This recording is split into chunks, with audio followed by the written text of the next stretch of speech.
خوش ہوتے ہیں، اور نیکی جب کوئی کر لیتا ہے تو اس سے خوش ہوتے ہیں، نیکی خود کر لیتے ہیں تو خوش ہوتے ہیں. جی نیکسٹ. تاج الشریعہ مفتی اختر رضا خان علیہ رحمت الرحمن کا پیارا کلام، داغ فرقت طیبہ قلب مزمحل جاتا، کاش گنبد خضرا دیکھنے کو مل جاتا. یہ کلام پڑھ لیا جائے. جزاک اللہ خیر. آمین. ماشاءاللہ بہت خوبصورت فرمائش ہے. جی کال. نعت خواں اسلامی بھائی سے عرض ہے کہ یہ کلام سنا دیجیے.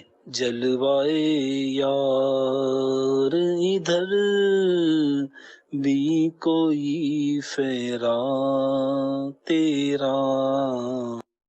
ماشاءاللہ ماشاءاللہ. جی میرا نام بلال اطہری ہے، میں جہاں پر سے بات کر رہا ہوں. میرے پیارے پیارے بکار بھائی، آپ کیسے ہیں؟ نعت خواہ بھائی سے کہیں کہ مجھے حضرت عثمان غنی کا کوئی سامان کا بات سنا دے. ماشاءاللہ. حضرت عثمان غنی رضی اللہ تعالیٰ عنہ کی بھی یاد جاری ہے اور بہت سارے کلاموں کی فرمائش آ چکی ہے. جی کیا شامل کریں گے عمر بھائی؟ صلو علی الحبیب صلی اللہ تعالی علی محمد صلی اللہ علیہ وسلم. صلی اللہ تعالیٰ علیہ وسلم. منقبت عثمان غنی. تنم فرسودہ جا پارا زہجران یا رسول اللہ. تنم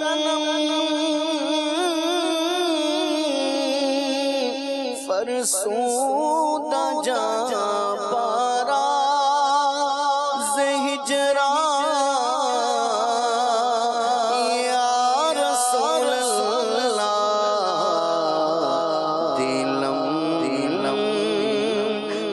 مردہ آوارا زیسیاں یا رسول اللہ. دلم پج مردہ آوارا زیسیاں یا رسول اللہ.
شفقت غم کونین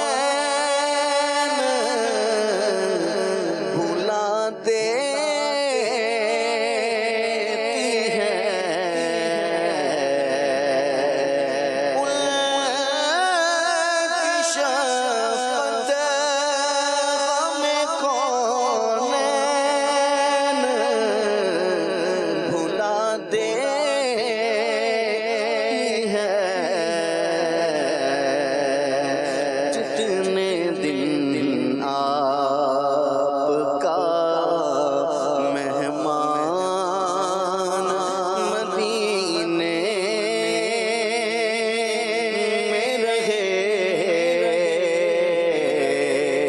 جتنے دن آپ کا مہمان مدینے میں رہے، یاد آتی ہے مجھے اہل مدینہ کی وہ بات، یاد آتی ہے مجھے اہل مدینہ کی وہ بات کہ زندہ رہنا ہو تو انسان مدینے میں رہے، زندہ رہنا ہو تو انسان مدینے میں رہے،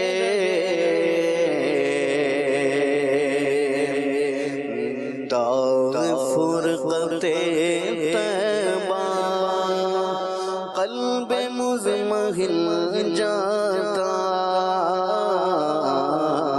داغ فرقت طیبہ قلب مزمحل جاتا،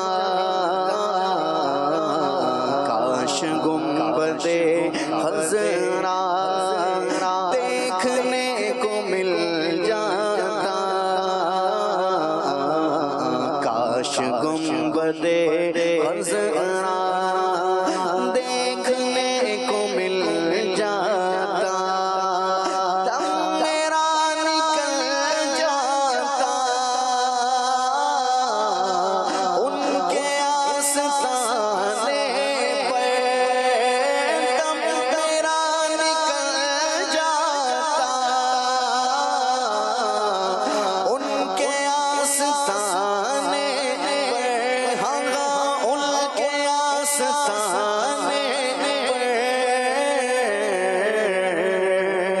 ان کے آستانے کی، ان کے آستانے کی خاک میں مل جاتا،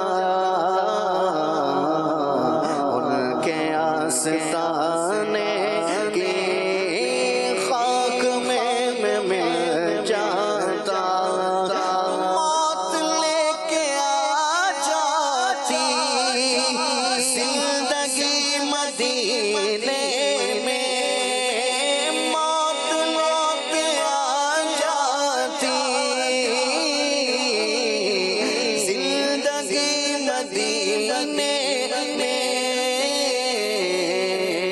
موت سے گلے مل کر زندگی میں مل جاتا،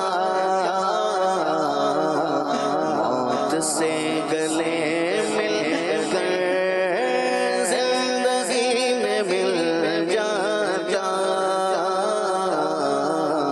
داغ فرقت طیبہ قلب مزمحل جاتا، کاش گنبد خضرا دیکھ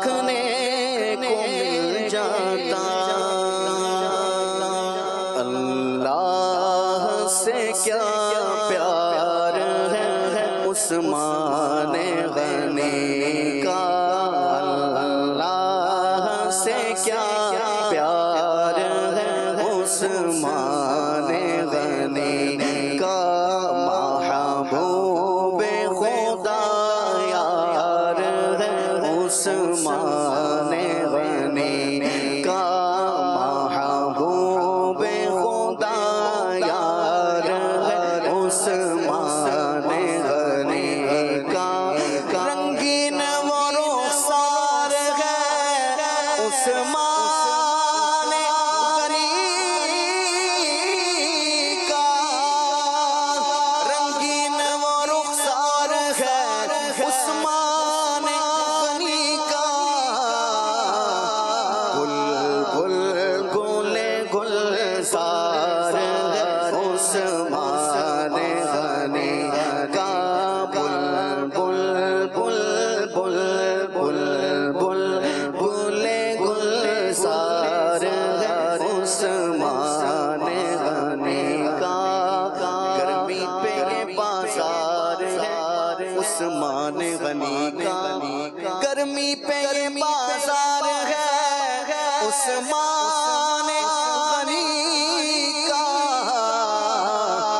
اللہ خریدار ہے عثمان غنی کا اللہ اللہ اللہ خریدار ہے عثمان غنی کا سرکار عطا پاش ہے عثمان غنی کی سرکار عطا پاش ہے عثمان غنی کی دربار دربار ہے عثمان غنی کا اور سرکار سے پائیں گے مرادوں پہ مرادیں سرکار سے پائیں گے مرادوں پہ مرادیں دربار یہ دربار ہے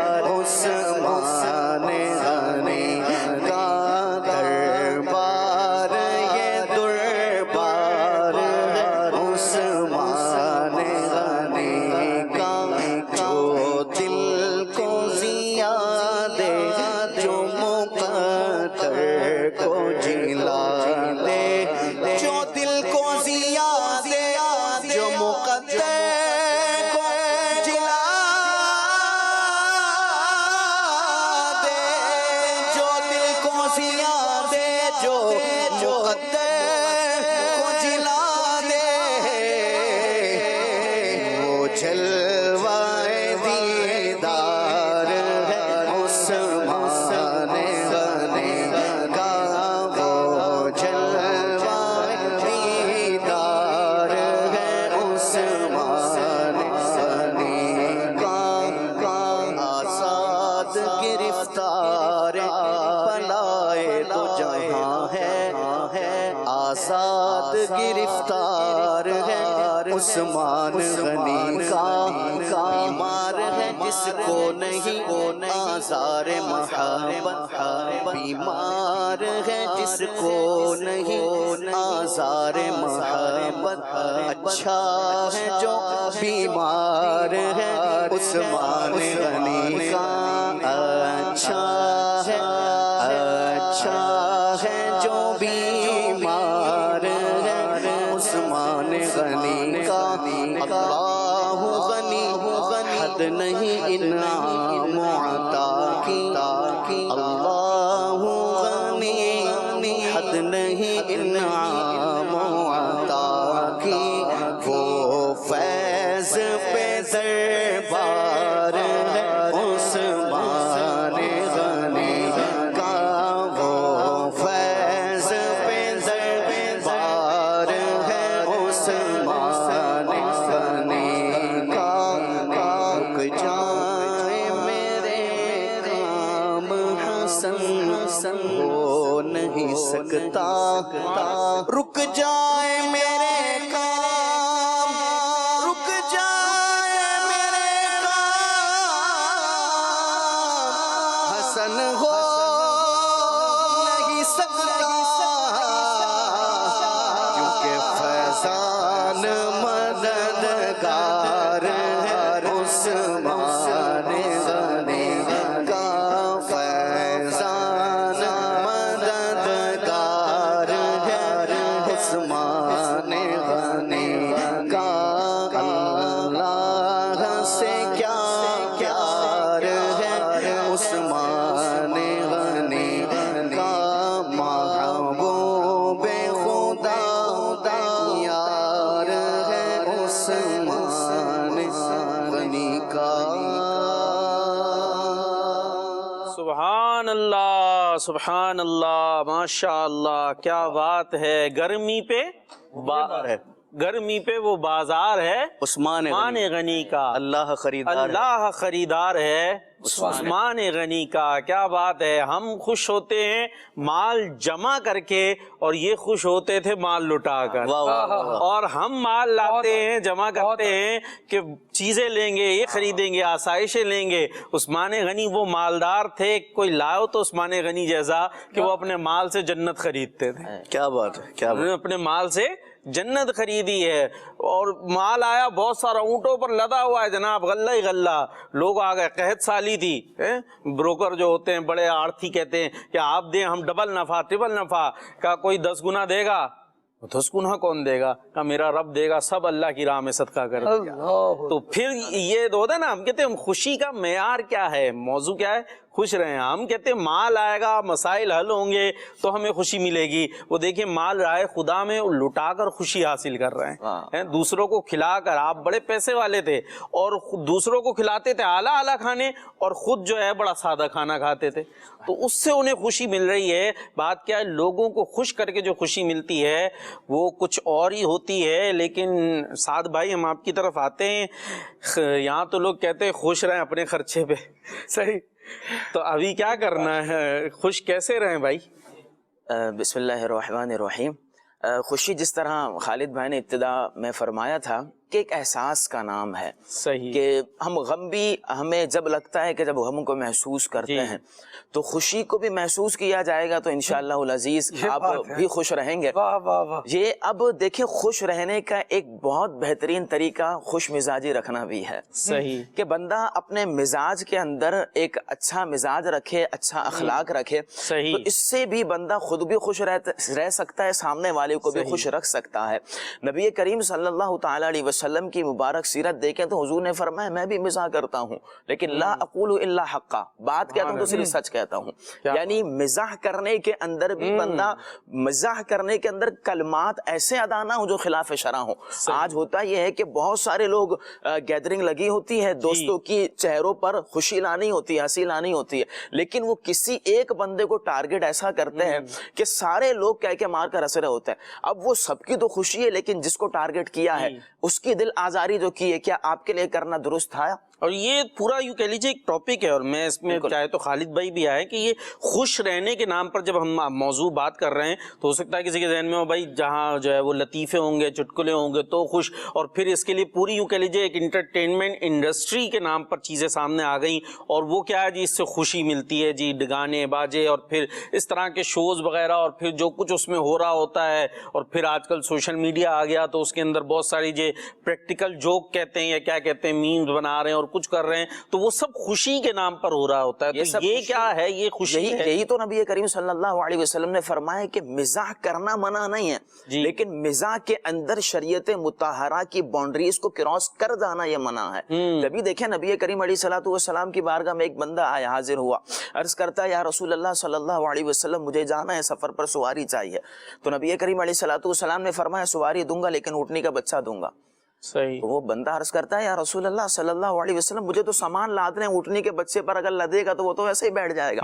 تو پھر حضور علیہ الصلوۃ والسلام نے فرمایا کیا ہر اونٹ اونٹنی کا بچہ نہیں ہوتا؟ اللہ، اب وہاں پر بندے کا کام ہونا ہے، لیکن ایک مزاحن بھی فرما دیا۔ اسی طرح ایک عورت نبی کریم علیہ الصلوۃ والسلام کی بارگاہ میں حاضر ہوئی، حضور دعا کر دیں جنت کے اندر داخلہ نصیب ہو جائے۔ نبی کریم علیہ الصلوۃ والسلام نے فرمایا کوئی بوڑھی عورت جنت کے اندر نہیں جائے۔ اللہ، اب وہ بوڑھی عورت روتی بھی جا رہی ہے، نبی کریم علیہ الصلوۃ والسلام نے فرمایا بلاؤ اس کو۔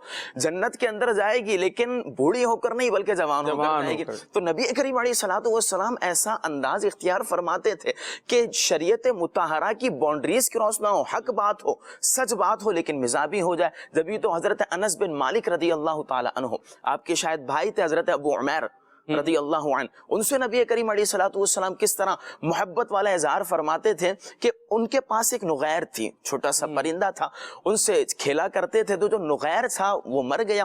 تو نبی کریم علیہ الصلوۃ والسلام ان کے پاس آ کر فرمایا کرتے تھے, اے ابو عمیر تمہارے نغیر کے کیا حال ہیں؟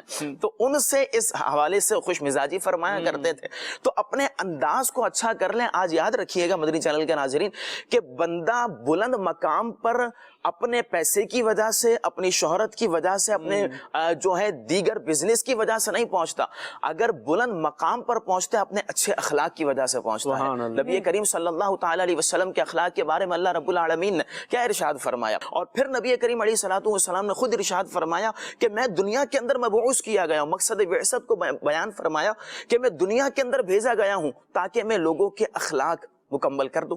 تو اچھے اخلاق جو تھے, مکارم اخلاق ہیں, اس کو مکمل کرنے کے لیے نبی کریم صلی اللہ تعالی علیہ وسلم کی بعثت ہوئی. تو خوش مزاج رہیں, لوگوں کو بھی خوش رکھیں, خود بھی خوش رہیں, لیکن خوشی کے اندر کہیں ایسا نہ ہو شریعت مطہرہ کی باؤنڈریز کو کراس کر جائیں. بعض لوگ ایسے بھی ہیں کہ صرف لوگوں کو ہنسانے کے لیے کلمات کفر زبان سے نکل جاتے ہیں, اور ایسے کلمات کے جو معاذ اللہ کفر التزامی کی طرف چلے جاتے ہیں کہ کہنے والا قائل کافر ہو جاتا ہے, لیکن ان کو پتہ نہیں ہوتا صرف خوشی. تو صرف خوشی نہیں رکھنی, خوشی کے ساتھ ساتھ ہمیں شریعت مطہرہ کی باؤنڈریز کو بھی دیکھنا ہے کہ کہیں وہ پار نہ ہو جائیں. خوش مزاج رہیں, خوشی منائیں, بالکل انجوائے بھی کر سکتے ہیں, بالکل انجوائے بھی کیا جائے گا, انٹرٹین بھی خود کو کریں, ساری چیزیں ٹھیک ہیں, لیکن اس میں ہر چیز کے گرد جو ہے وہ شریعت نے کچھ حدود رکھی ہیں, اس کو پامال نہ کیا جائے, اس کو پامال کرنے کی اجازت بھی نہیں ہے. ایسے خوش نہ ہو کہ اللہ کو ناراض کریں. اللہ کو ناراض کر کے جو خوش ہونا ہے وہ حقیقی خوشی نہیں ہے. ایسے خوش ہوں کہ اللہ تبارک و تعالیٰ بھی خوش ہو, وہ بھی راضی ہو. تو ایسی خوشی آپ نے حاصل کرنی ہے. اللہ تعالیٰ ہمیں اس انداز سے خوش ہونے کی توفیق عطا فرمائے. جی خالد بھائی, اور کیسے کیسے خوش ہوں؟ لائٹ ہی نہیں ہے, گرمی بھی ہو رہی ہے, پنکھا ہی نہیں چل رہا, کیا کریں؟ آپ کہیں خوش رہیں. ٹھیک ہے, غم منائیں. غم منائیں. کب تک رہے گا یہ؟ اصل میں زندگی نا خوشی اور غم کے ساتھ ہی چلے گی. ٹھیک ہے, اگر کوئی یہ چاہے نا کہ ہر وقت خوشی طاری رہے, نہیں ہو سکتا. اور وہ بھی خوشی جو یہ میری خواہش ہے وہ پوری ہو جائے, یہ خوشی نہیں ہو سکتا نا. نہیں ہو سکتا, ایسا بھی نہیں ہو سکتا, ویسے بھی نہیں ہو سکتا. اور ہر وقت غم ہی طاری رہے, ایسا بھی نہیں ہوتا. آپ دیکھو نا, اللہ تبارک و تعالی نے موسم کتنے طریقے کے رکھے ہیں. صحیح, کبھی سردی کا موسم ہے, کبھی گرمی کا موسم ہے, کبھی خزاں ہے, کبھی بہار ہے. لیکن ہمارے یہاں عجیب بات یہ ہے کہ خوش مزاجی کا دکھاوا بھی نہیں کر سکتے. اچھا, خوش مزاجی کا دکھاوا بھی نہیں کر سکتے. ہم وہ کاہل ہیں جو اتنا بھی نہیں کر سکتے. بندہ خوش رہنے کی کوشش تو کر لیتا ہے. جی خالد بھائی, بعض تو میرے جملہ پہلے بھی آ رہا تھا, کچھ ہوتے ہیں نا جیسے کیا کہتے ہیں کہ لقوہ مار گیا منہ کو, سیریس رہتا ہے. مطلب یہ جملے بھی یوز ہوتے ہیں. بالکل ایسے رہیں گے جو بیزار ہیں, کیا ہے مطلب اپنی زندگی خود خراب کر رہے ہوتے ہیں. آپ جو فرما رہے ہیں کہ بھائی خوش رہو, خوش مزاجی اختیار کریں, مطلب کیوں اتنے آپ بورنگ ہیں؟ جو آپ نے بھی مثالیں دی, نبی پاک علیہ الصلوۃ والسلام سے زیادہ باوقار کون ہوگا؟ پھر آپ کا یہ انداز ہے, کسی سے بات کر رہے ہیں تو اس طرح کے جملے, اور کچھ ہیں وہ ہر وقت عجیب سی ان کی حالت ہوتی ہے. اب دیکھیے حضرت عثمان غنی رضی اللہ تعالیٰ عنہ کی ہم نے بات کی. دو چیزیں ہیں وقار بھائی. ایک طرف ہے عثمان غنی رضی اللہ تعالیٰ عنہ کا صدقہ جو عام طور پر طلب کیا جاتا ہے. اللہ تبارک و تعالیٰ ہمیں دولت عثمانی سے حصہ عطا فرمائے. آمین آمین. بہت پیاری بات ہے. لیکن دولت عثمانی کی ایک خاصیت پتہ ہے کیا ہے؟ اس کے پیچھے قلب عثمانی. کیا بات ہے, وہ عثمانی دل بھی تو ہمارے پاس ہو. اتنا صرف ذخیرہ نہیں ہے, وہ دولت خرچ کہاں ہو رہی ہے؟ وہ لوگوں کی خیر خواہی میں جا رہی ہے, وہ لوگوں کی مدد میں جا رہی ہے, وہ لوگوں کی فلاح و بہبود کے کاموں میں جا رہی ہے. اب اس کے ساتھ جو ہے نا, وہ جو دلی راحت ہے, وہ جو سکون ہے, اس کی بات ہی الگ ہے. ہم صرف دولت جمع کر رکھنے اور اس کے یوں سمجھیں کہ شاید ہماری دولت سے ہماری دراز خوش ہوتی ہوگی, ہمارا لاکر خوش ہوتا ہوگا, ہمارا اکاؤنٹ خوش ہوتا ہوگا. جب بچے اس کے پیچھے رو رہے ہیں اور بچے ہی والدین کے بارے میں یہ کہہ رہے ہیں کہ بھائی یہ جائیں گے تو کچھ ورثے میں ہاتھ آئے گا, تو پھر بتائیے کہ اس دولت کا کیا فائدہ ہوا جو ہماری ذات کو بھی فائدہ نہیں دے سکتی, ہماری اولاد بھی اس کی وجہ سے ہم سے بیزار ہو گئی. تو کیوں کمایا, کیسے کمایا بھائی, اور اتنی اسٹرگل کیا صرف لوگوں کی برائیاں سمیٹنے کے لیے کر دی. اچھا, دوسری جانب ایک اور بات بھی ہے کہ آپ لوگوں میں مال ہی تقسیم کرتے رہیں. وہ کیٹیگری بھی ہمارے یہاں ہے کہ لوگ مال لے کر بنا برائی کرتے ہیں. امیر اہل سنت دامت برکاتہم العالیہ کا عید الاضحیٰ میں آپ نے ایک زبردست گفتگو فرمائی اس حوالے سے بھی کہ جو لوگ گوشت کسی کے یہاں سے آیا ہے تو اس کی بھی غیبت کر رہے ہوتے ہیں, بس اتنا ہی دیا, آیا کہاں سے, اور پھر اس پر امیر اہل سنت کے کلپس وائرل بھی ہوئے. تو آپ نے دے بھی دیا, پھر بھی اگلے کے دل میں خوشی داخل نہیں ہوئی. اصل میں بات یہ ہے کہ اوروں کو اچھا کھلا کر بھی نا, عثمان غنی رضی اللہ, قلب عثمانی والی جو میں نے بات کی, عثمان غنی رضی اللہ تعالیٰ عنہ سادہ پر ہی گزارا کر رہے ہیں. وہ مطمئن دل چاہیے, وہ اللہ تبارک و تعالیٰ کی رضا طلب کرنے والا دل چاہیے جو بندے کو خوش بھی رکھتا ہے اور اس کی خوشی پھر دیر پا بھی ہوتی ہے. ساتھ میں ہم یہاں پر یہ بات بھی سیکھ لیں اور سمجھ لیں کہ جو خوشی ہے نا وقار بھائی, یہ اللہ تبارک و تعالیٰ کا شکر ادا کرنے سے بڑھے گی ماشاءاللہ. اور جب ہم اس کو ناراض کرنے والے کام کریں گے تو یہ جو دولتیں, جو نعمتیں ہمیں حاصل ہوتی ہیں وہ پھر سلب بھی ہو جاتی ہیں. تو صرف دولت اور اس کے ابار کے ارد گرد خوشی کو تلاش کرنے کے بجائے ہمیں چاہیے کہ اپنے کردار کو ایسا کر لیں کہ سید عالم صلی اللہ تعالیٰ علیہ وآلہ وسلم نے ارشاد فرمایا, تم اپنے مال سے لوگوں کو خوش نہیں کر سکتے. صحیح. ہاں, تم اپنے اخلاق سے لوگوں کو خوش کر سکتے ہو. اور ایسا ہی ہوتا ہے کہ کوئی انعامات نہیں بھی دیتا لیکن وہ بات بڑے اچھے انداز سے کرتا ہے اور ملن ساری اس کی طبیعت میں شامل ہوتی ہے, مسکراہٹ اس کے چہرے کا حسن ہوتی ہے. وہ آتا ہے تو اچھا لگتا ہے, وہ چند بول بولتا ہے تو ایسا لگتا ہے کہ پھول جھڑ رہے ہیں, اور پھر دل اس کی طرف مائل ہو رہا ہوتا ہے. وجہ کیا ہے, وہ کیا دے کر گیا.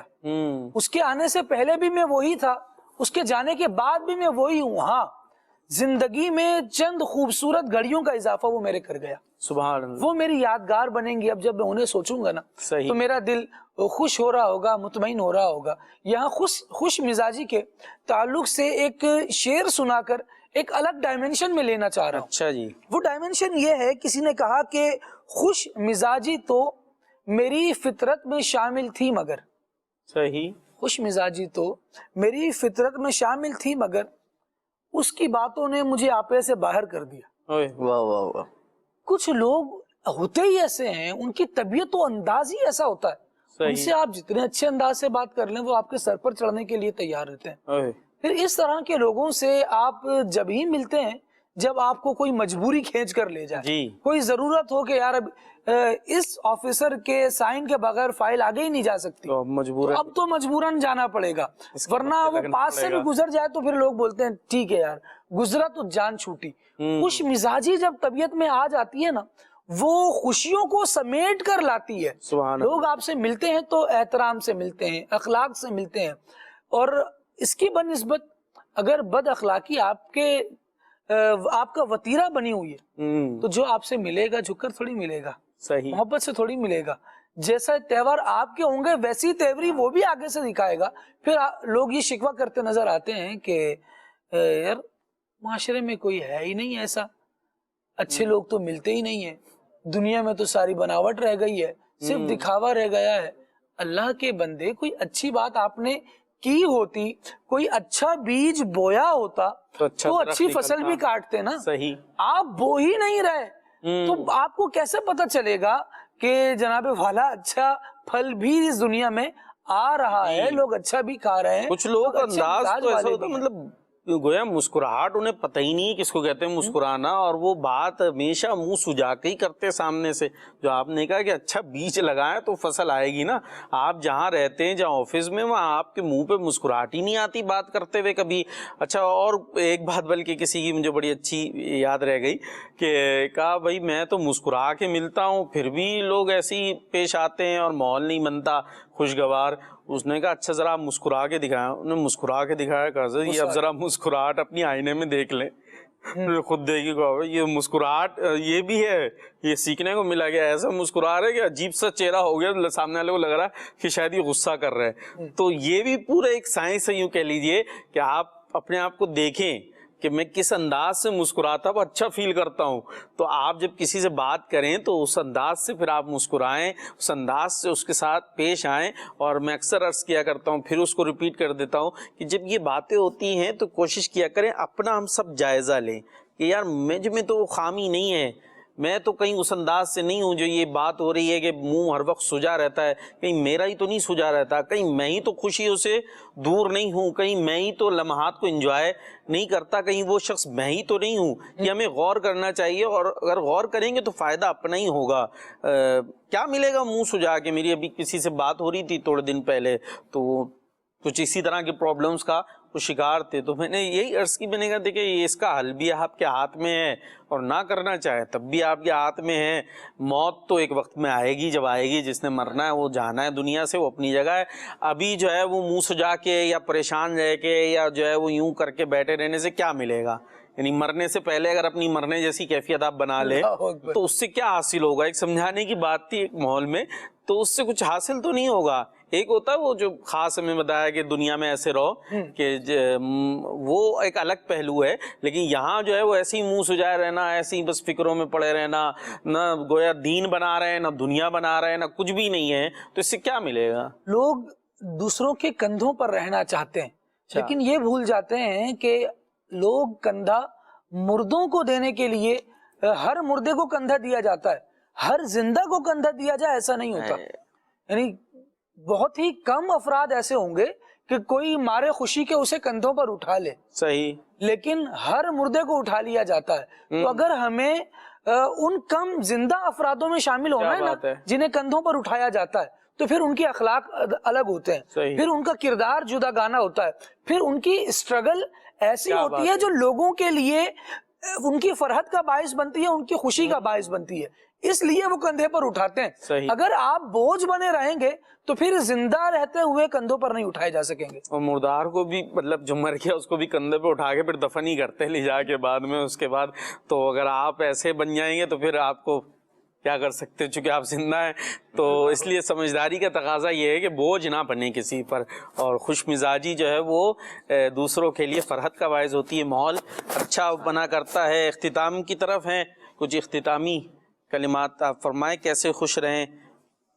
بس وہی ہے کہ اللہ رب العالمین نے جو نعمتیں آپ کو عطا فرمائی ہیں اسی پر راضی رہیں کہ رب کائنات نے جس حال میں رکھا ہے اللہ رب العالمین کا شکر ہے. تو جو پاس ہے اس پر شکر ادا کرنا شروع کر دیں تو پھر وہی بات کہ مستقبل میں لئن شکرتم لازیدنکم کا جلوہ کہ ابھی شکر ادا کرنا شروع کر دیں، مستقبل میں آپ کے پاس نعمتیں بڑھتی جائیں گی. اب جب نعمت آئے گی اس پر شکر ادا کرتے رہیں گے، وہ نعمتیں بڑھتی رہیں گی بڑھتے رہیں گی. پھر ایک وقت وہ بھی آئے گا کہ ابھی تو بندہ نعمتوں پر نظر رکھ رہا ہے، لیکن جب شکر ادا کرتا رہے گا تو اللہ کی محبت دل میں پیدا ہوگی. جب اللہ رب العالمین کی محبت پیدا ہوگی تو پھر یہ سارے وسائل کو چھوڑ دے گا بندہ، پھر ان نعمتوں کو چھوڑ کر محبت ہو جائے گی اللہ رب العالمین سے. تو پھر ان نعمتوں کی طرف وہ توجہ نہیں دے گا، بلکہ ڈائریکٹ خالق حقیقی سے جب محبت ہوگی اسی کی رضا کے لیے وہ زندگی گزارے گا. خوش رہیں، جس حال میں اللہ رب العالمین نے رکھا ہے اسی کے اندر انجوائے کریں، لائف انجوائے کر کے گزاریں. انشاءاللہ جو مصیبتیں ہیں تھوڑے وقت کی انشاءاللہ یہ بھی گزر جائیں گی اور آپ کی زندگی کے اندر کیا بات ہے. بڑی خوبصورت وہ روایت نبی کریم علیہ الصلوۃ والسلام نے صحابہ کرام سے پوچھا کہ ایک جماعت سے سوال کیا کہ تم لوگ کیا ہو؟ انہوں نے عرض کیا رسول اللہ ہم مومن ہیں. تو پیارے آقا علیہ الصلوۃ والسلام نے ارشاد فرمایا تمہارے ایمان کی کیا نشانی ہے؟ ہم بھی تو مومن ہیں نا، ہم بھی کہتے ہیں مسلمان ہیں مومن ہیں. تو پوچھا ایمان کی نشانی کیا ہے؟ تو صحابہ اکرام نے عرض کی کہ یا رسول اللہ ہم آزمائشوں پر صبر کرتے ہیں، آزمائشوں پر صبر کرتے ہیں، آسودگی میں خوشحالی میں شکر الہی بجا لاتے ہیں، جو بات کی سعد بھائی نے، آسودگی میں شکر الہی بجا لاتے ہیں اور رب تعالیٰ کی تقدیر پر راضی رہتے ہیں، جو رب نے مقدر فرما دیا اس پر ہم راضی ہیں۔ آپ علیہ الصلوۃ والسلام نے ارشاد فرمایا رب کعبہ کی قسم تم مومن ہو۔ اللہ نبی کریم علیہ الصلوۃ والسلام نے فرما دیا، سند دے دی کہ تم رب کعبہ کی قسم مومن ہو۔ تو ایمان والے کا انداز یہ ہوتا ہے۔ اور ایک اور بڑی خوبصورت روایت ہے کہ سمجھدار کون ہے؟ ہم کہتے ہیں جس کے پاس بہت ساری آسائش اور ساری خواہشات پوری ہو گئی وہ کامیاب ہو گیا اور بڑا انٹیلیجنٹ تھا، اس نے جی کامیابی حاصل کر لی۔ حضور علیہ الصلوۃ والسلام نے فرمایا سمجھدار وہ شخص ہے جو اپنا محاسبہ کرے، اپنا حساب کتاب کرے کہ میں کس ڈگر پہ چل رہا ہوں، نیکیوں کی راہ پر یا گناہوں کی راہ پر، اور آخرت کی بہتری کے لیے نیکیاں کرے۔ اور احمق کون ہے؟ یہ بھی نبی کریم نے فرما دیا۔ احمق وہ ہے، دیکھیں میں نہیں کہہ رہا بھائی کسی کو احمق، نبی کریم علیہ الصلوۃ والسلام کا فرمان سنا رہا ہوں۔ احمق وہ ہے جو اپنے نفس کی خواہشات کی پیروی کرے اور اللہ سے انعام آخرت کی امید رکھے۔ یہ حدیث پاک، اور اس پر ہم گفتگو کو ختم کرتے ہیں۔ خوش رہیں، خوش رکھیں، اللہ تعالی ہمیں دین و دنیا میں، دین و دنیا کی بھلائیاں عطا فرمائے اور قبر و آخرت میں بھی ہمیں اللہ پاک خوش رکھے۔ مجلس کے اختتام کی دعا اور پھر انشاءاللہ الصلاۃ والسلام۔ سبحانک اللہم وبحمدک اشہد ان لا الہ الا انت استغفرک واتوب الیک۔ صلو علی الحبیب صلی اللہ تعالی علی محمد۔ اے بیابان عرب تیری بہاروں کو سلام، تیرے پھولوں کو تیرے پاکیزہ خاروں کو سلام، رات دن رحمت برستی ہے جہاں پر جھوم کر، رات دن رحمت برستی ہے جہاں پر جھوم کر، ان طواف کعبہ کے رنگی نظاروں کو سلام، ان طواف کعبہ کے رنگی نظاروں کو سلام، غسل کعبہ کا بھی منظر کس قدر پر کیف ہے، غسل کعبہ کا بھی منظر کس قدر پر کیف ہے، جھوم کر کہتا ہے عطار ان نظاروں کو سلام، میں بیابان عرب تیری بہاروں کو سلام۔ چلو سی